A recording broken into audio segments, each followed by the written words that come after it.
Is everybody okay? All right. So we have two types of errors that can happen. So what you learned yesterday about hypothesis testing is we make a hypothesis. It has to be testable. It has to be something that we can actually put through some sort of test and get statistics on. And we do that. When we do that, there are two types of errors that can possibly occur. If H naught is true, but we reject H naught, like it is true, but for some reason after all of our testing, we find it to be not true, that is a type 1 error. If H naught is true and we don't reject it, then we've done the right thing. So we're correct. What if H naught is false, but we don't reject it? So it's not even true, it's not real, but we kind of, I hate to say accept because you don't really accept, but you don't reject. That's a type 2 error. If it's false and we reject it, that's what you should do.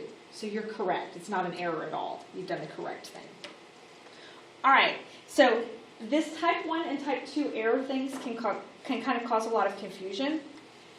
So one way that people like to think about it is for people to think about it in terms of our legal system. Type 1 and type 2 errors. So let's say that the first step, the claim or the statement is an accusation. Presumed innocent until proven guilty, which is going to be our H naught. That's the null. They're presumed innocent until they're proven guilty. That's how it is in our country. Is it more harmful? It's more harmful to convict the innocent. That's a type 1 error. Than it is to not convict the guilty. That's a type 2 error. That's one way people like to think about it. I don't know if that helps you at all or not. I just think that sometimes it's just easier to kind of memorize it. If it's true and you reject, it's a 1. So I don't know. However you have to think about it. There are 3 steps to identifying a type 1 error and a type 2 error. So first thing you have to do is you have to state the null and the alternative hypothesis. So state H naught and HA, the null and the alternative. State the possible type 1 and type 2 errors. Like literally state out what the error would be. And you'll see what I mean in just a second.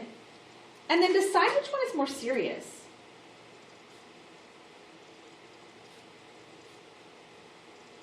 Now, this goes to why sometimes people don't like statistics.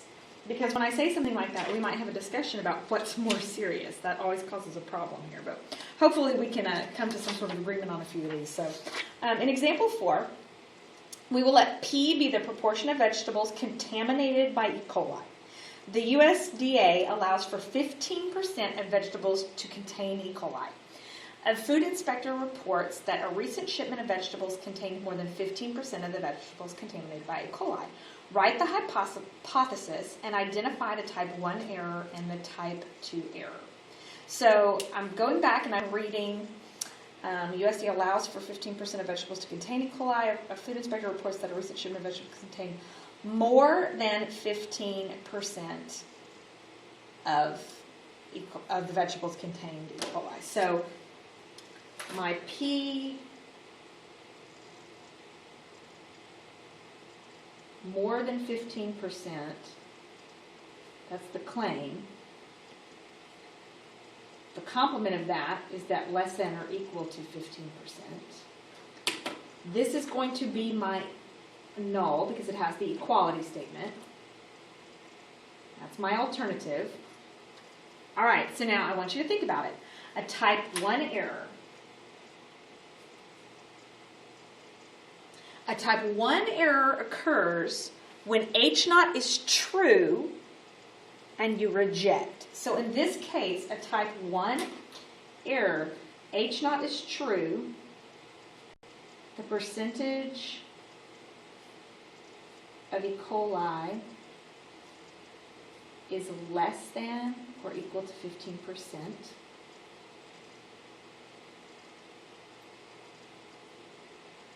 but the null is rejected. Type 2,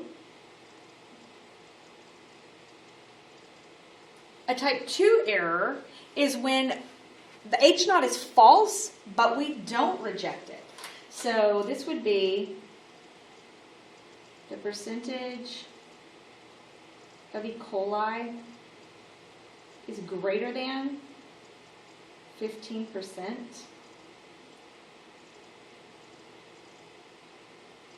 but we don't reject. Which of those two is more serious or more egregious? I would say in this case for sure, type 2. Because that means you have more than 15% of contaminated vegetables floating around out there. That's not good. All right. I realized that I didn't record example 5, and so I went back and I whited everything out, except for I went ahead and left the claim. So a study claims that the proportion of adults who are illiterate is 7%, which means that the complement of that is that the proportion is not equal to 7%. The claim happens to be the null hypothesis because it's equality, which means this is the alternative hypothesis. So let's write out our type 1 and type 2 errors real quick. So remember, a type 1 error will occur if, this is type 1, if the null is true. So in this case, the actual percent of those illiterate is 7%, and we reject that. A type 2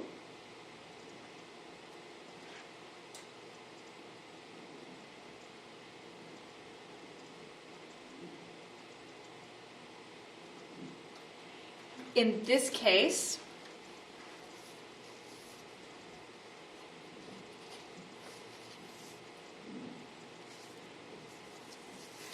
so for my type 2, the null hypothesis is actually false.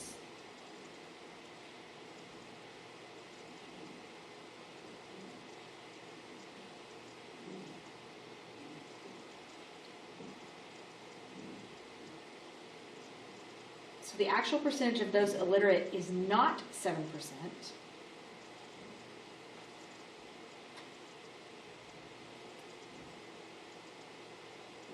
But we do not reject it.